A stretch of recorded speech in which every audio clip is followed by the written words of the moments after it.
show for today. We're talking to Mr. Richard Simon.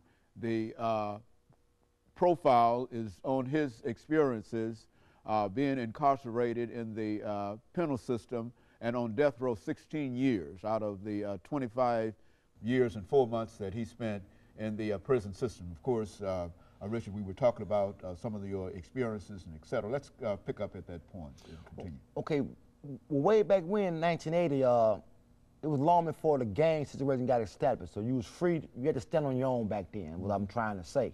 So I was free to do what I want to do, be my own man. And I basically was trying to find some strength and courage to come to grips with what was facing me, which was the lecture chair. And so I spent a lot of time myself studying, reading, trying to come to grips. Like I say, as we say, looking into the mirror. You know, I can lie to you about who I am, but I can't lie to myself about who I am. So I was trying to get some understanding about how did I get here, and how can I be a man and walk down that walk. You know, we all hear about that last walk, so I'm thinking about stuff like that. And so through the grace and mercy of the Creator, I was able to just get my eyes open about some spirituality, not in traditional sense about Christianity or Islamic faith or anything like that. It's the fact that a higher power. That's how my initial induction came into trying to serve the Creator, a higher power. I talked a lot of nights talking to him about why me, why me, how can I change that night, which I couldn't. And so slowly but surely I began to grow up, like you say, immaturity, because I didn't get my chance to mature before because I was out doing other things. And I started making better choices for myself, you know, and back then a lot of people would come in like volunteers. And they would say things, oh man, you too young, man, we're gonna get you off death row. That's what I wanna hear. So anytime people would say something good, they're gonna help you, that's what you flock with. I wasn't flocking to the people that say, oh man, we're gonna keep you here and keep you in trouble. I was flocking to the people who said they can help me get some help. A lot of people took some time to really say, okay, Richard, you're a nice person, you made a bad choice, but you're still a nice person. You know, there's some redeeming qualities to you. And I latched on to that, and I tried to build on that because in my heart, I knew I was gonna get executed. And I wanted to prove to my mom that, hey, it wasn't your fault. I did it to myself, but these are the lessons I learned from you.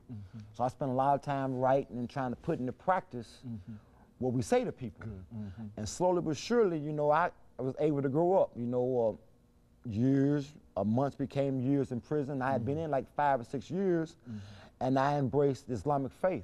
You know, I found something that I couldn't say, okay, ask a bunch of questions, something I could practice, where you do good, you get rewarded, you do bad, you get punished. I understood that. And so during the Islamic faith, I was able to do some things to grow up more. And people say, how did you do 25 years and 4 months in prison? I done it day by day. I didn't do it all at one time. As for how I did it, if you asked me 25 years ago, how was I gonna do this time? I said, man, I can't do it. I can't do it, you know. But a journey, as we often hear, a journey of 1,000 miles starts with one step. And I try to make good steps to where, okay, I can say, okay, I'm making good choices to my friends, to my family. Those who took the time to come visit me, I try not to get in trouble. All the stuff I could do to prove my worth to myself, to my family, to my Lord, I try to do those things. And through the grace and mercy of the Creator, I grew up to be a man, the one that can say, okay, I got conviction, I got principles. And I was able to do time to a point to where when I had to make a decision, I didn't make no decision based on desire. I tried to make them based on logic, education, and rationale. And see, that's how you got to make, we all got free choices. We got consequences to our choices. And I knew that I made a bad choice. These are the consequences of a bad choice. So I tried to make better choices because as when we young, I'm sure you know this term, slippers count. When you shoot marbles, when that marble falls your hand, that's your shot. So I'm always thinking, oh, I didn't put myself in this jam, but I won't do it again. And then, oh man, I think this is about 84, 85. You know, they had the big riots in 85, all this went on. I mean, TSP was booming. The murder capital of the penal system per 100 men, you know what I mean? It was all that, you know what I mean? I'm thinking, oh, I ain't with this here. I don't want no part of this here. And they would tell me, say, man, just keep your nose clean. That way, when it come time to go for some clemency to the governor, he might spare your life. I said, okay, you know, I ain't got no problem with that because I didn't want to get executed. And then I think it was in 1989 or 90, they actually changed the law about, I ain't gonna say change the law, but they started applying the law as it should be applied about the aggravating circumstances opposed to the mitigating circumstances. They created the death penalty statute, quote unquote, for the worst of the worst. Somebody who got 10 to 15 murders. Somebody, quote unquote, Charles Manson. Not for a first time offender or someone who tripped and the gun went off, but you know what I mean, they got, I don't like to use this term, but a simple murder is not for death row, because a lot of us believe a murder is a murder. I'm not rationalizing, I'm just saying that's what the law says. And so I kept trying to, in my heart, put myself in a position to get some help. And then, I don't know how it happened, but the Supreme Court said, in applying the death penalty statute, you know, you got, some people should be there, some people shouldn't. And they said Richard Simon never should have been put on death row. And it was like they mailed me a life sentence in the mail. After all these years of saying I don't want to do no time, I was actually going to get off death row with no help from no lawyer. No, I'm not going to say no help from no lawyer, but it wasn't like in a traditional appeal. It was just like it came from a prayer answered. So, oh man, I'm stepping high, Dr. Haney. When they said it was time to go, that I was going, boom, I was off death row. It was like, man, after all them years of being on death row, preparing to die, it's okay, now you got to go live in prison, which was another culture shock in itself. But I, my family, my friend, we got what we had all prayed for. My life was spared, so to speak, from the old spark, as they used to call it. So they sent me down to the general population. Now, make no, don't forget, now I've been locked up in a controlling unit for 16 years. I'm like a dinosaur. You know, I'm not like the population of the old. They got new population now. It's an institution. So I get out. I think it was May 26, 1995, on a Friday.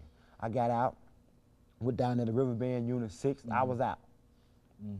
But excuse me, had a life sentence, which in many instances was a lot heavier than a death sentence. Because you know, for a death sentence, all you gotta do is die. For life, you gotta do it every day.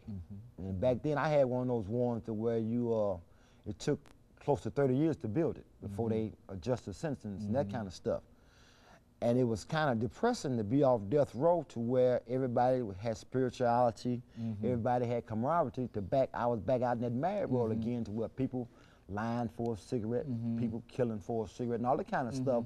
I was thrust back in as that brother said, Abbott, in the belly of the beast.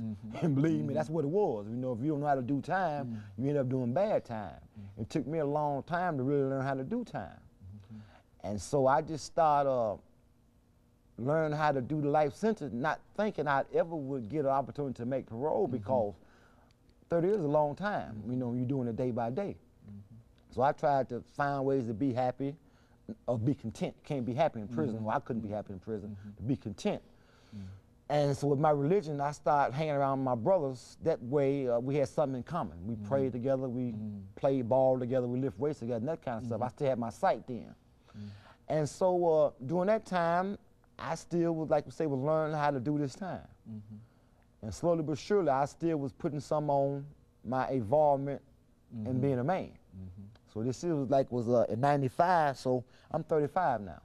I've been in prison, like I say, 16, 17 years, tired of being in prison, but who can I talk to, because I'm guilty as charged.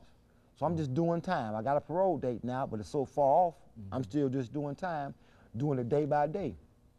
I'm trying to live right, because as I said, as I was preparing to die, I picked up skills on trying to live.